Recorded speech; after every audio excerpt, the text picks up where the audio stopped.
Hello and welcome back to SF Giants recap. In today's game, the Giants, they lost 7-5 to the D-backs. I was at this game, and so we're going to go over the Giants scoring and the D-backs scoring. So in the top of the first, Jock Peterson, he homered to make it 2-0. Then in the top of the second, Michael Conforto, he homered to make it 3-0. But then the Giants, they just gave it right back to the D-backs because Ross Stripling's on the mound, and I think every Giants fan knew what was coming. And so Dominic Fletcher, he homered to make it 3-3.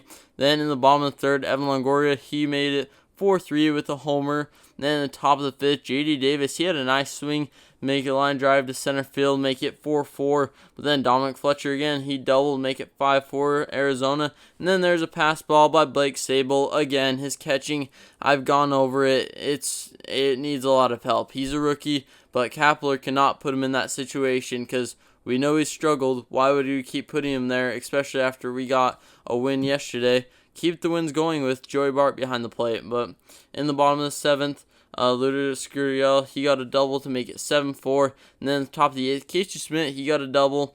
No surprise there. He's been doing amazing. So we're going to go on to the pitching side of the game for the box score.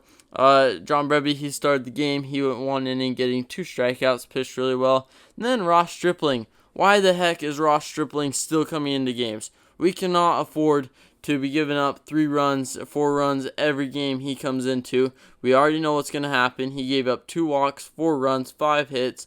It's unacceptable. And then Jacob Junis, he came in. Jacob Junis is a guy who should be starting the game, not coming in later, and so he gives up 2 runs, unfortunately, but he did get 2 strikeouts. Alex Wood, he came in for an inning, allowed 1 run.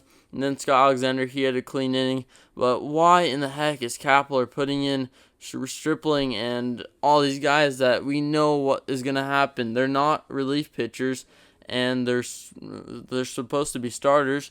And we're putting them in later in the game, and they're giving up 4 runs, 5 hits per game. It's unacceptable to have to go through this when we have other options, and we should not be relying on Ross Stripling to have these appearances. So hopefully we can see some improvements there. But for the hitting side of the game, Wade had 3 hits, so he keeps staying on fire. 970 OPS, doing really well. J.D. Davis, he had 3 hits. Michael Conforto, 2 hits, and so really good to see from those guys, especially a guy like Michael Conforto who's been in a slump.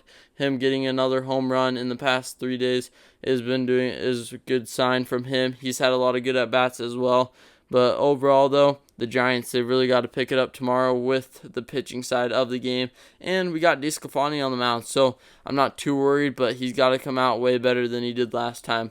We can't have the same story that we did against the Nationals where he gave up 7 hits in the first inning. So something's got to change there, but I think he's on the right path because in the last 6 innings that he pitched, though, he was dominant. So he just got to start out good, and I feel like we'll be fine. On the other hand, though, the batting may be a little bit shaky because we're going up against Zach Gallen. So hopefully the Giants, they can pull off something, make it to the D-backs bullpen soon because the D-backs bullpen, it's not very good. So hopefully we can do that.